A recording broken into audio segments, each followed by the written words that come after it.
میں نے سنا کہ میری کزن کے کمرے سے عجیب سی آوازیں آ رہی تھی۔ وہ کسی کو کہہ رہی تھی جیسے تم نے پچھلی مرتبہ کیا تھا، مجھے بہت سکون ملا، اس بار بھی تم میرے ساتھ ویسے ہی کرنا ہے، لیکن اس بار دل کھول کے کرنا ہے کیونکہ آج گھر پر کوئی بھی نہیں ہے۔ اتنے میں اس کی بڑی بڑی سانس لینے کی۔ السلام علیکم پیارے دوستو، میرا نام عمر ہے۔ ایک دن جب میں اپنی کزن کے گھر گیا تو وہاں پر کوئی بھی موجود نہ تھا۔ گیٹ کھلا دیکھا تو میں سیدھا اندر چلا گیا۔ اگر میں اپنی فیملی کی بات کروں تو ہم 2 بھائی ہیں۔ ایک مجھ سے بڑا ہے جس کا نام فیصل ہے۔ فیصل ابھی یونیورسٹی میں پڑھ رہا تھا اور میں کالج میں تھا، اور میرے کزن کا نام ہے مریم۔ وہ دکھنے میں بہت خوبصورت اور حسین قسم کی لڑکی، اس کا فگر بھی بہت کمال کا تھا۔ میں اکثر بہانے سے ہر سنڈے ان کے گھر جایا کرتا تھا کیونکہ میرے بھائی کے ساتھ پڑھتی تھی۔ ایک دن جب امی نے مجھے خالہ کے گھر پر کپڑے دینے کے لیے بھیجا تو میں وہ کپڑے لے کر وہاں چلا گیا۔ میں جیسے ہی وہاں پہنچا تو اپنے سامنے گیٹ کھلا پایا اور میں سیدھا اندر چلا گیا۔ اندر مجھے خاموشی محسوس ہو رہی تھی کیونکہ مجھے اس بات کا علم نہ تھا کہ خالہ آج گھر پر موجود نہ تھی۔ میں انہیں دیکھنے کے لیے کمرے کے قریب گیا تو مجھے اچانک سے اندر سے آوازیں سنائی دے رہی تھی۔ جب میں نے وہ آواز سنی تو میری کزن مریم کی تھی، جس سے وہ منتیں کر رہی تھی اور وہ بندہ اس کی ہر ضروریات کو پورا کر رہا تھا۔ اب آپ دوستوں سمجھ گئے ہوں گے میں کس چیز کی بات کر رہا ہوں۔ اتنے میں نے گیٹ بجایا، اندر سے ایک دم خاموشی ہو گئی۔ ٹھیک 5 منٹ کے بعد اس نے گیٹ کھولا اور مجھے دیکھ کر چونک گئی، اور وہ مجھے کہنے لگی کہ ارے عمر تم، اور پوچھنے لگی کہ تم اندر کیسے آئے اور گیٹ کس نے کھولا ہے۔ پھر میں اس سے کہنے لگا کہ مریم کیسی بے وقوفوں والی باتیں کر رہی ہو، تمہاری طبیعت تو ٹھیک ہے نا؟ میں تمہارا کزن ہوں، مجھے کسی کی اجازت کی ضرورت نہیں ہے اندر آنے میں، اور میں تو بس یہ سامان دینے آیا تھا جو امی نے خالہ کے لیے بھیجا ہے۔ جب میں آیا تو گیٹ کھلا ہوا تھا۔ میں سیدھا اندر آ گیا تو وہ کہنے لگی کہ امی تو آج گھر پر موجود نہیں ہے، وہ میری چچی کے ہاں گئی ہے۔ پھر وہ کہنے لگی کہ یہ سامان مجھے دے دیں اور آپ یہاں سے جائیں۔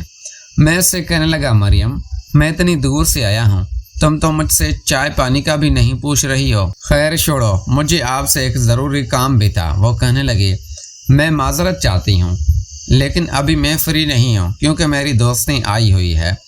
آپ ابھی پلیز یہاں سے جائیں اور آپ شام کو آ جانا کیونکہ میری دوستیں مولانا فیملی سے تعلق رکھتی ہیں اور ان کو اس بات کی بالکل بھی اجازت نہیں ہے کہ وہ کسی مرد کے سامنے آ جائیں۔ جتنی بھی اندر سے کسی کے چیخنے کی آواز آئی تو اس نے جلدی سے دروازہ بند کر دیا۔ میں نے دوبارہ سے دروازہ بجایا اور اس سے کہنے لگا کہ دیکھو مریم تمہیں جھوٹ بولنے کی ضرورت نہیں ہے کیونکہ جب میں اندر آیا تو میں نے کسی مرد کی آواز سنی۔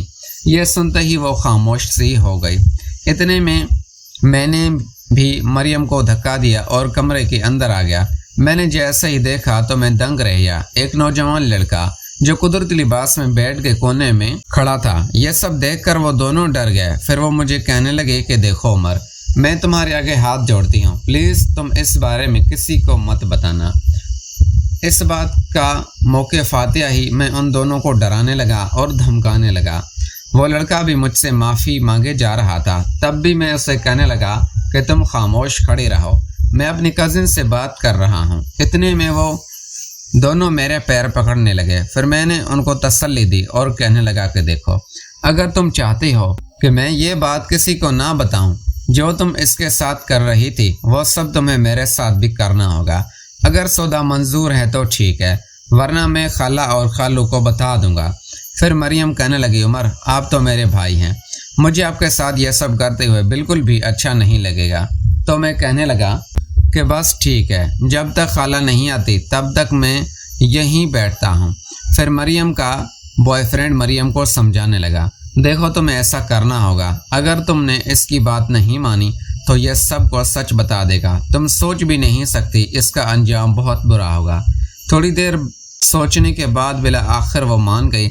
پھر میں نے بھی اس کے ساتھ وہ سب کچھ کیا جو اپنے دوست سے وہ مانگ رہی تھی۔ میں نے بھرپور جوش میں میچ کھیلنا اسٹارٹ کر دیا اور اتنے لمبے لمبے چھکے مارے جس کی وجہ سے پورے کمرے میں تہلکا مچ گیا۔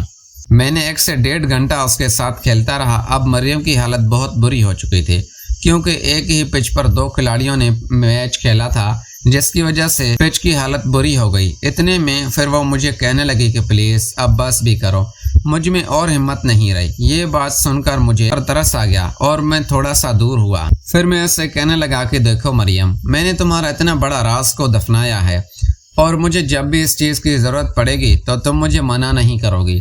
اتنے میں نے اپنی جیب سے موبائل نکالا اور ان دونوں کی ویڈیو بنا لی کیونکہ مجھے پتا تھا کہ مریم بہت ہی چالاک اور ہوشیار لڑکی ہے۔ وہ تو بس مجھے وقتی طور پر راضی کر رہی تھی اور اتنا بیوقوف میں بھی نہ تھا، اسی لیے میں نے یہ ثبوت اپنے پاس ہی سیو کر کے رکھے۔ پھر میں ایک چائے کی فرمائش کی اور وہ میرے لیے چائے بنانے کے لیے کچن میں چلے گئے۔ میں نے اس کی بوائے فرینڈ سے موبائل اور کچھ پیسے لے لیے اور اس کو وہاں سے بھیج دیا۔ پھر میں چائے پی کر جانے ہی والا تھا کہ اتنی دیر میں خالہ بھی آ گئی۔ خالہ مجھے دیکھ کر کافی خوش ہو گئی اور کہنے لگی کہ عمر بیٹا، آج کیسے تمہیں خالہ کی یاد آ گئی ہے؟ پھر میں اس سے کہنے لگا کہ نہیں خالہ، ایسی کوئی بات نہیں ہے، بس وہ امی نے کپڑے دیے تھے اور وہ آپ کو دینے آیا تھا۔ جب میں آیا تو آپ گھر پر موجود نہ تھے۔ پھر آپ کو تو پتہ ہے نا ہماری مریم کتنی ہوشیار ہے، اس نے مجھے چائے پینے کے لیے بٹھا دیا اور اتنے میں آپ بھی آ گئے۔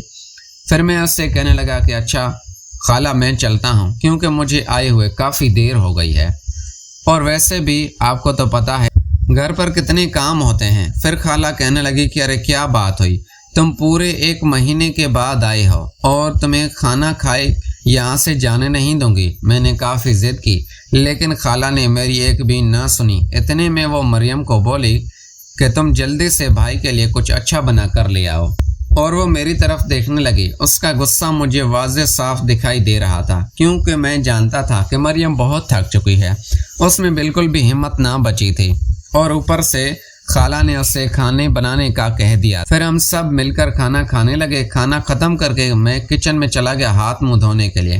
اتنے میں مریم بھی نیچے پلیٹیں لے کر آ گئی تھی۔ میں اس سے کہنے لگا کہ آج تو بہت مزہ آیا، آپ بھی اور کھانے میں بھی۔